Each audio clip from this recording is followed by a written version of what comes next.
Assalamualaikum warahmatullahi wabarakatuh. Saya Anissa Olivia dengan NPM 2478269. Saya di sini akan membuat video mengenai lab penugasan pada lab 11, yaitu Intro to Ansible. Di sini saya akan menjelaskan langkah-langkah dari langkah 1 hingga langkah 4 yang sudah dipraktekkan pada praktikum pada minggu ini. Kita langsung saja. Di sini langkah pertama, instalasi Ansible. Di sini saya sudah menginstalasi Ansible pada praktikum sesuai dengan perintah ini. Perintah install Ansible dan library tambahan lainnya ini udah saya install. Kita langsung saja pada langkah kedua. Nah, langkah kedua ini adalah menyusun file inventory. Nah, pada langkah kedua ini kita akan menyesuaikan atau membuat ulang file inventory untuk digunakan dengan Ansible. Yang kedua, pastikan pada file inventory terdapat group all dan terdapat subgroup untuk roots maupun switch. Nah, di sini saya sudah membuat file inventory yang berbeda pada lab sebelumnya. Nah, kalau lab sebelumnya tuh file inventory saya itu bernama device.yaml. Nah, kalau yang pada lab ini saya bedakan jadi namanya jadi file inventory.yaml. Kita buka dulu.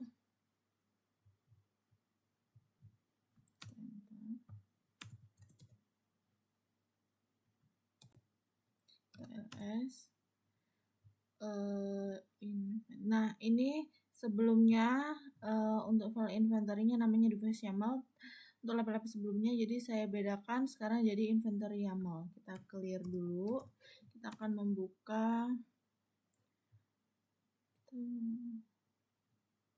kita pastikan sudah ada ini ya. Nano inventory.yaml. Nah, di sini sudah ada sesuai dengan yang diperintahkan atau ketentuannya. Di sini ada all, first, di sini ada Ansible Network. Ansible Network OS ini untuk menentukan perangkat ini Cisco iOS supaya Ansible memakai modul Cisco yang tepat. Nah, yang kedua ada Ansible Connection, yaitu Network CLI itu untuk berfungsi untuk menggunakan koneksi CLI via SSH khusus untuk perangkat jaringan. Yang selanjutnya ada Ansible User. Ansible User ini berfungsi untuk username login SSH ke perangkat. Nah, selanjutnya ada Ansible Password yang ini.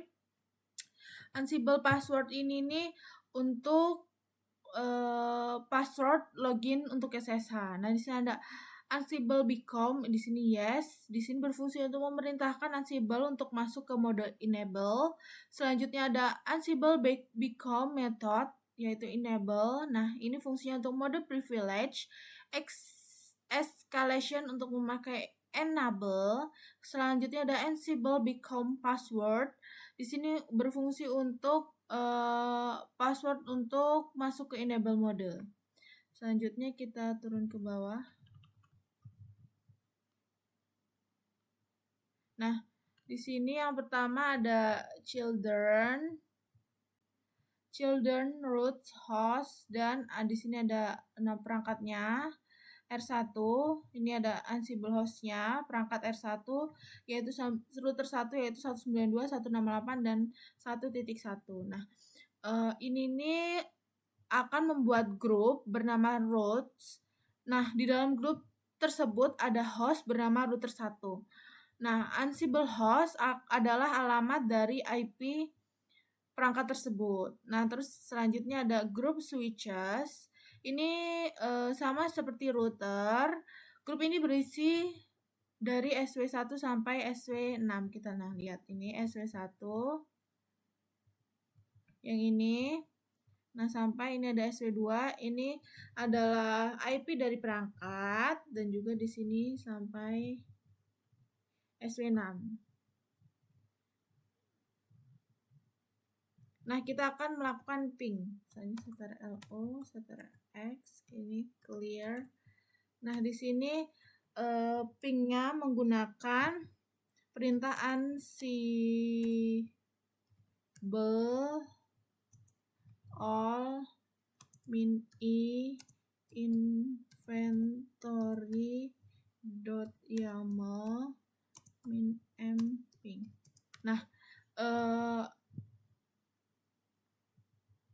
Nah, yang all ini berarti semua host dalam inventory ini akan di ping, and min m ping ini menjalankan modul ping Ansible. Nah, kita akan menjalankan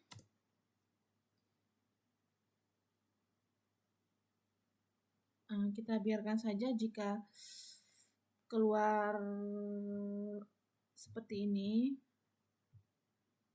Kita tunggu.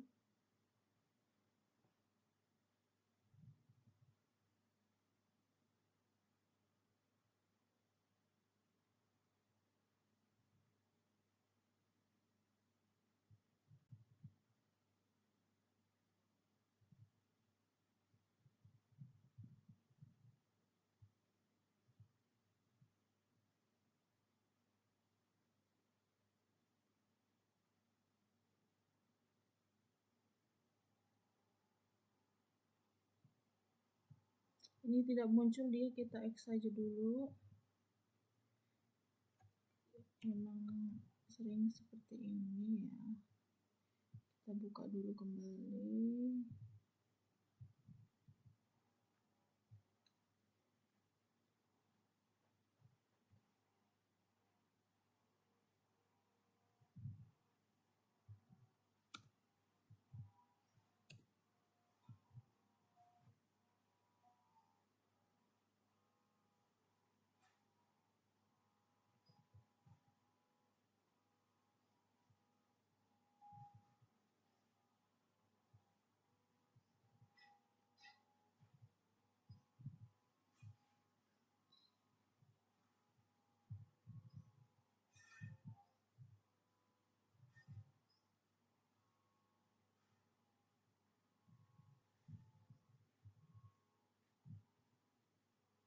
Kita tunggu sampai dia selesai.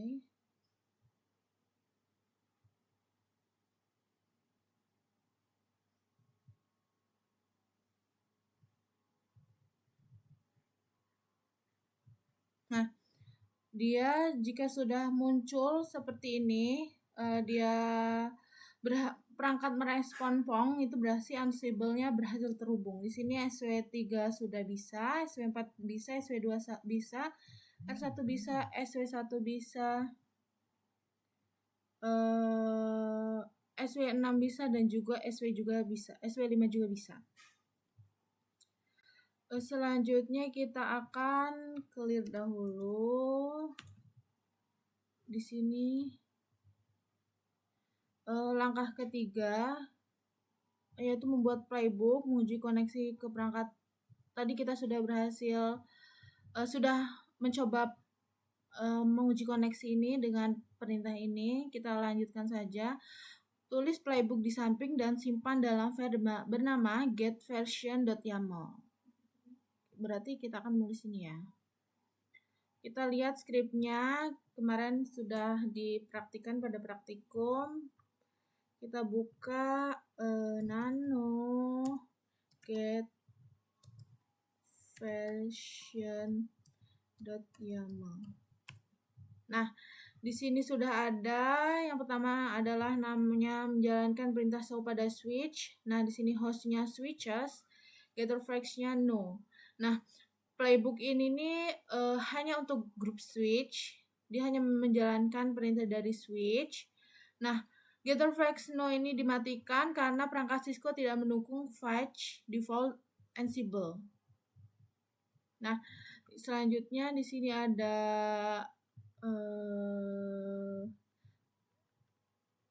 ini. Nah, IS command ini digunakan untuk menjalankan perintah Cisco seperti CLI biasa. Nah, kalau commands itu adalah daftar perintah yang dieksekusi. Di sini ada show version dan juga register. register ini untuk menyimpan hasil output ke variabel bernama hasil version. Kita setter LO, setter LX, kita clear, lalu kita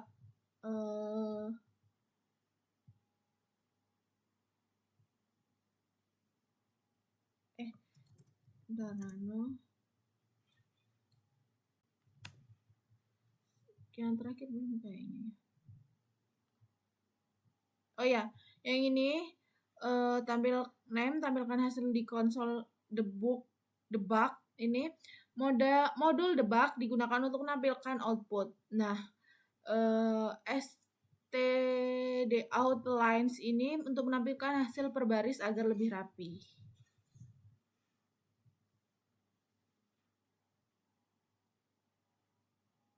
Nah, kita lihat dulu di sini setter O, setter X, clear. Kita lihat di sini perintahnya. Oh nih. Kita akan menjalankan playbooknya dengan perintah ini. Di sini saya pada di sini menjalankan playbook ini dengan perintah yang ini.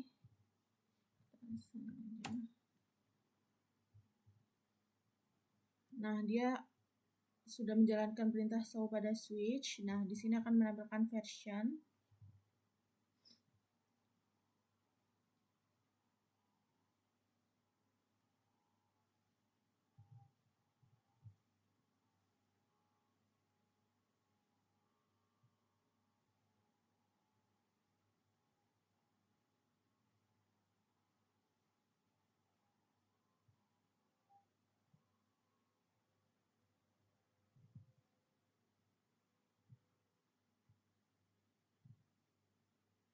Kita tunggu saja, sepertinya dia juga tidak bisa muncul.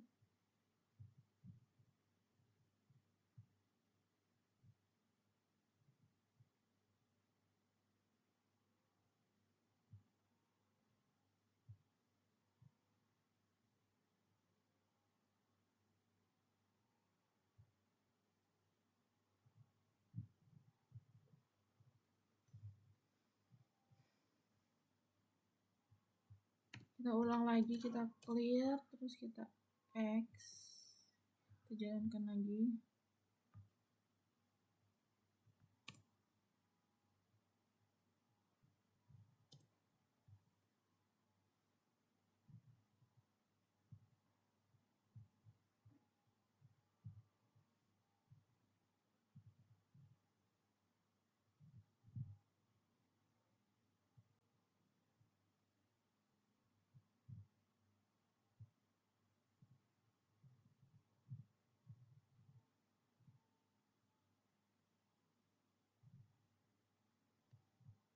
Nah, di sini sudah mulai bisa. Kita tunggu saja sampai dia selesai.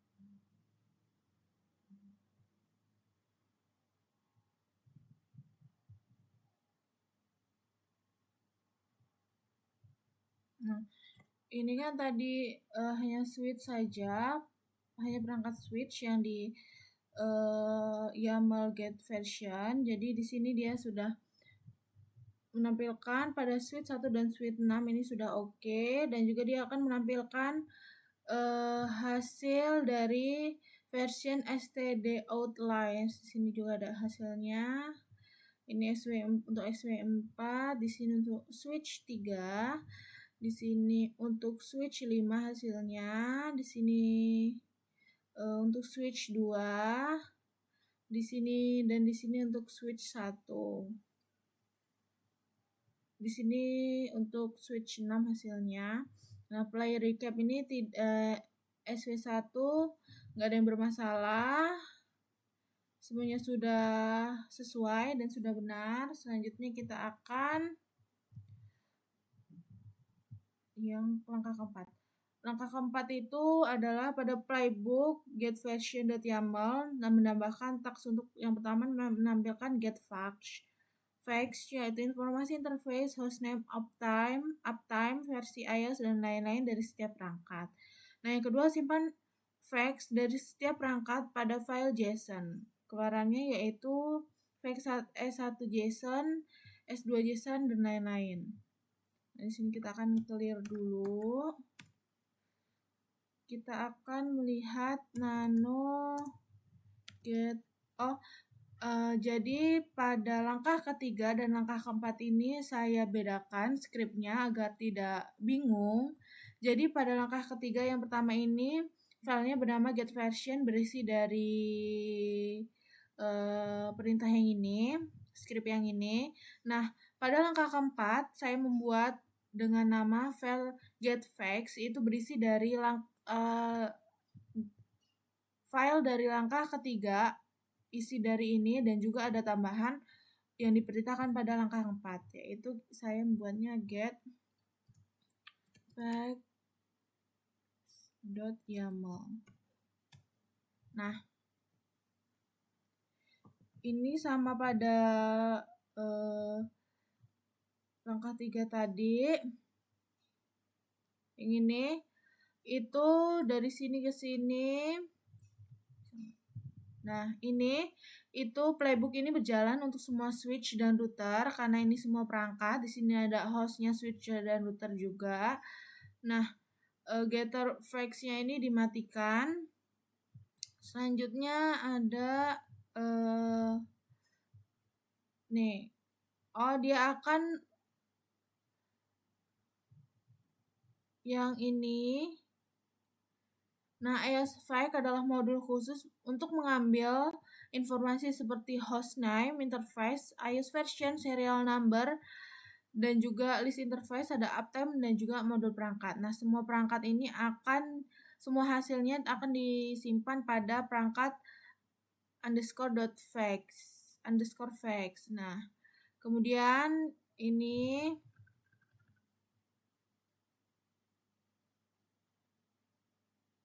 akan menampilkan fake console yang ini untuk menampilkan semua facts yang telah dikumpulkan di layar. Kemudian ada disimpan ke file JSON.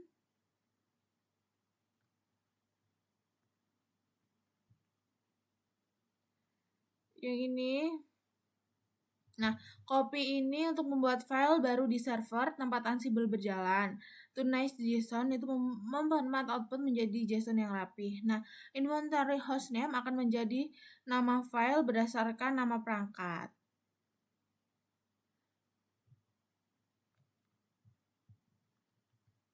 Nah, selanjutnya sudah selesai. Nah, kita akan menjalankan. Kita X dulu ininya biar dia bisa.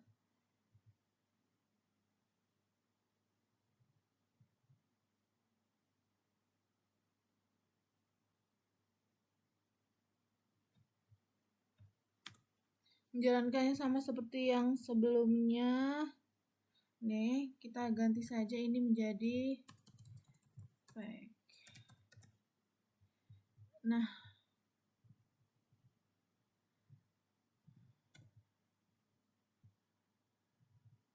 dia sudah berjalan.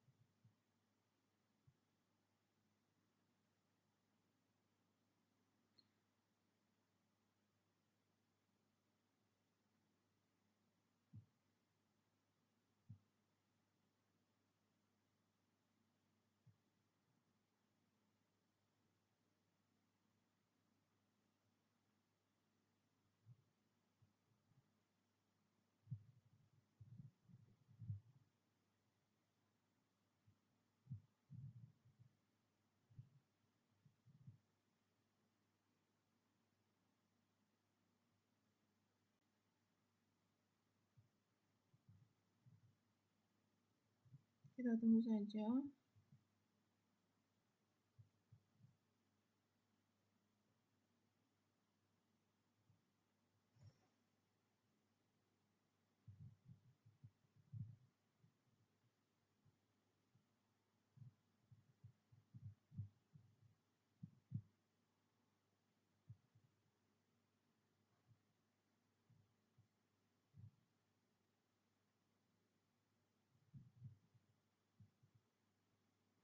Nah, di sini dia sudah berhasil. Coba kita lihat dari awal dulu. Nah, dia akan pertama, play akan mengambil file dari semua perangkat. Tes ini mengambil get file dari perangkat, hostname, interface, iOS, version, uptime, dan lain-lain. Di sini SW1, SW sampai SW6-nya dan juga R1-nya sudah oke. Dia akan menampilkan file ke konsol. Ini hasilnya. Yang tadi kita mau mengambil hostname, interface, iOS, uptime, dan lain-lain. Ini sudah bisa. Sudah muncul pada S3, switch 3, switch 1 juga sudah muncul. Di sini switch 5 juga sudah muncul. Di sini switch 4 juga sudah muncul dan switch 2 sudah muncul. Dan juga di sini yang R1 sudah muncul dan juga switch 6 sudah muncul. Nah, di sini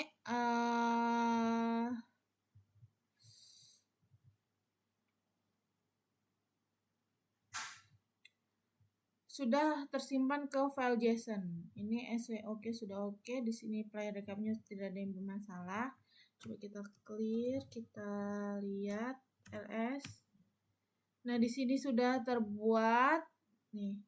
Di sini ada fax R1 JSON, ada fax SW1 JSON, ada fax SW2 JSON, fax SW3 JSON, fax SW4 JSON, fax SW5 JSON, dan juga ada fax SW6 JSON. Di sini sudah lengkap. Coba kita buka cat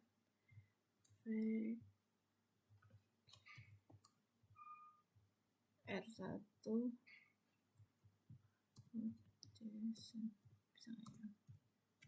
Nah, di sini sudah bisa. Ini isi dari cat fax R1 JSON tadi sesuai sama yang hasil dari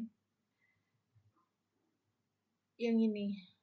Nah, yang ini nih. Ini sudah tersimpan ke dalam cat fax R1 JSON. Selanjutnya sudah selesai. Di sini saya akan menjawab pertanyaan dari nomor 1 sampai nomor 12. Yang pertama adalah bagaimana cara Ansible terhubung ke perangkat jaringan.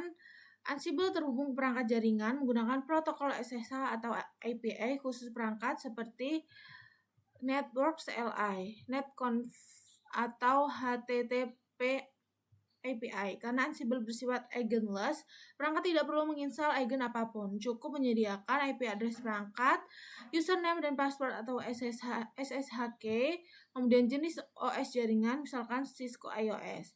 Saat playbook berjalan, Ansible akan membuka SSH, menjalankan perintah melalui modul Cisco, lalu menerima outputannya. Yang kedua, apa perbedaan menjalankan Ansible min-amping dengan Ansible Playbook? Ansible min-amping adalah AD min HOC command yang hanya digunakan untuk mengetes koneksi ke perangkat. Fungsinya mirip tes akses SSH, bukan ping ICMP. Sedangkan Ansible Playbook digunakan untuk menjalankan konfigurasi lengkap melalui file YAML yang berisi task, modul, variabel, dan urutan eksekusi. Jadi, Ansible min-amping itu untuk pengecekan koneksi, sedangkan Ansible min Playbook itu untuk menjalankan automation sesungguhnya. Yang ketiga, mengapa kita menetapkan Ansible Network OS iOS pada inventory? Karena Ansible perlu tahu sistem operasi jaringan yang digunakan perangkat. Jika kita set sebagai iOS, Ansible akan otomatis menggunakan modul Cisco iOS, menggunakan koneksi network CLI dan menyesuaikan sintak perintah show atau config. Jika tidak di set, playbook akan gagal karena Ansible tidak tahu harus memakai modul apa. Yang keempat, mengapa getterfacts no itu digunakan pada playbook untuk perangkat Cisco? Perintah getterfacts hanya berfungsi pada host Linux karena ia mengumpulkan fakta dengan Python di dalam sistem operasi. Perangkat Cisco iOS tidak dapat menjalankan Python sehingga getterfacts default akan error. Nah, lalu jika ingin info perangkat, kita gunakan modul seperti iOS fact dan juga iOS command. Yang kelima, jika inventory salah identasi, apa yang terjadi? File inventory ditulis dengan format YAML yang sangat sensitif identasi. Jika identasi salah, Ansible yang pertama, Ansible tidak akan bisa membaca struktur host. Yang kedua, host bisa dianggap berada pada grup yang salah. Yang ketiga, playbook gagal dijalankan dan sering muncul error seperti mapping values are not allowed here atau expect. Yang keenam, mengapa Ansible menggunakan YAML bukan Python sebagai bahasa playbook? Ansible dirancang untuk administrator jaringan, bukan programmer. YAML dipilih karena yang pertama, YAML lebih mudah dibaca oleh manusia. Yang kedua, strukturnya sederhana. Yang ketiga, tidak membutuhkan sintaks rumit. Yang keempat, formatnya deklaratif. Dengan YAML, taks lebih mudah dipahami daripada menulis skrip Python yang panjang. Yang selanjutnya yaitu ketujuh.